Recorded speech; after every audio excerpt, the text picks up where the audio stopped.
اسلام آباد میں بین المذاہب ہم آہنگی انکلیو بنانے کا منصوبہ. انٹرفیتھ انکلیو میں مسلمانوں، ہندوؤں، مسیحوں، سکھوں اور پارسیوں کی عبادت گاہیں بنائی جائیں گی.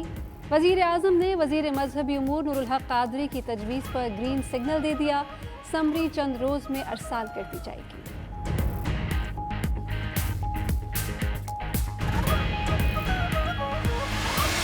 مشن انگلستان اہم دورے پر روانہ. قومی کرکٹ ٹیم کے ارکان 20 کھلاڑیوں کے علاوہ 11 آفیشلز اور چیئرمین پی سی بی بھی گئے.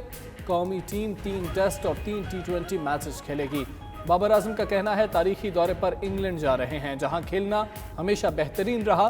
مداحوں کی سپورٹ اور دعاؤں کی ضرورت ہے.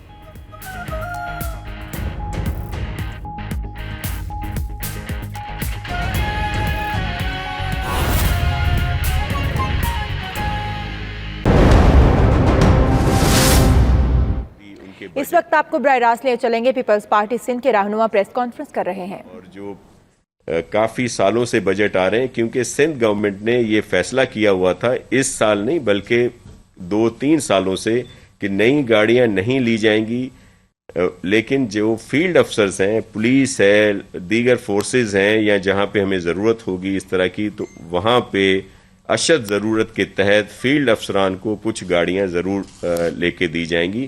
اسی سلسلے میں اس دفعہ بھی بجٹ میں یہ رکھا گیا، لیکن چیف منسٹر صاحب نے یہ اس کے لیے کہہ دیا ہے کہ کوئی بھی نئی گاڑی نہیں لی جائے گی اس کووڈ-19 کے ایشو کے لحاظ سے، لیکن جہاں بھی کوئی ایسی بہت ضرورت ہوگی وہ لی جائے گی. ایک اور گاڑیاں ہیں جو لوکسٹ پروگرام کے تحت جن کی بات ہو رہی ہے، تو وہ بھی جو نیشنل ایکشن پلان تھا فوڈ سیکیورٹی کا جو فیڈرل گورنمنٹ کے ادارہ ہے، اس کی جو سفارشات تھیں، جو ریکمنڈیشنز تھیں، ان کے تحت یہ گاڑیاں لی گئی تھیں. اور کوئی وہ لگژری گاڑیاں نہیں ہیں بلکہ یہ وہ گاڑیاں ہیں جو لوکسٹ کے پروگرام میں کام کر رہی ہیں اور کام دیں گی. تو بہت اہم ایشو ہے لوکسٹ والا. آپ دیکھیں گے اس سے کتنی تباہی مچی ہے، اور سندھ میں، پنجاب میں اور بلوچستان میں بھی اس کا بڑا اثر آیا ہے، دیگر ملک کے دیگر حصوں میں بھی. پھر آئل پرائسز آپ دیکھیں کہ جو نااہلی اور جس طرح شروع سے پی ٹی آئی کی گورنمنٹ کی جو پالیسیز ہیں وہ ملک کو معاشی طور پر کتنا نقصان پہنچا رہی ہیں. جب انٹرنیشنلی یہ پرائسز کم تھیں اور $10 اور اس سے بھی نیچے آ گئی تھیں، تو جو یہاں کی او ایم سیز ہیں، آئل مارکیٹنگ کمپنیز ہیں، انہوں نے کہا کہ ہمیں امپورٹ کی اجازت دی جائے، اور ان کے پاس اسٹوریج بھی تھی، لیکن ان کو سختی سے منع کیا گیا کہ آپ امپورٹ نہیں کر سکتے. اور اب جب یہ حالات آئے ہیں تو پھر انہوں نے نہ خود ایک اچھی مقدار انہوں نے امپورٹ کی، نہ ان کو کرنے دی، جس کی وجہ سے یہ کرائسس بھی آیا. کچھ دن پہلے آپ نے دیکھا کہ آئل دستیاب ہی نہیں تھا، قیمتیں تو کم کر دی گئیں لیکن اس کا فائدہ لوگوں کو نہیں ہوا کیونکہ مل ہی نہیں رہا تھا پیٹرول پمپس پر بہت ساری جگہوں پر. اب کیا کیا کہ ایک دم یہ پرائسز بڑھا دی گئیں اور 25% سے 34% تک اس میں انکریز ہوئی.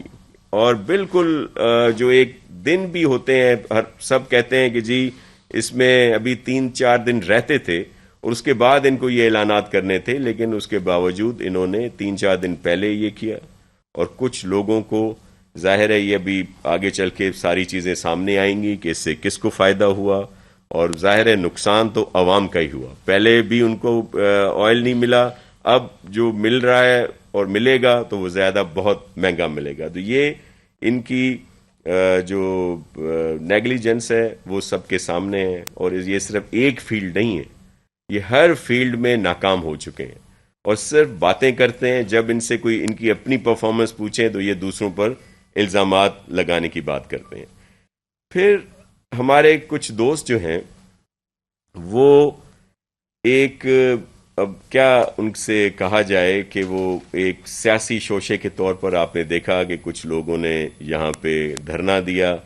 اب میں آ رہا تھا تو اب تو وہ دھرنا نہیں تھا یہاں پہ، اور صرف انہوں نے ایک میڈیا پبلسٹی کے لیے وہ کیا. حالانکہ ہمارے بجٹ میں پورے سندھ کے لیے جو بھی بہتری کے پروجیکٹس ہم نے رکھے ہیں وہ ہیں، لیکن خاص طور پر کراچی کو زیادہ اہمیت دی گئی ہے.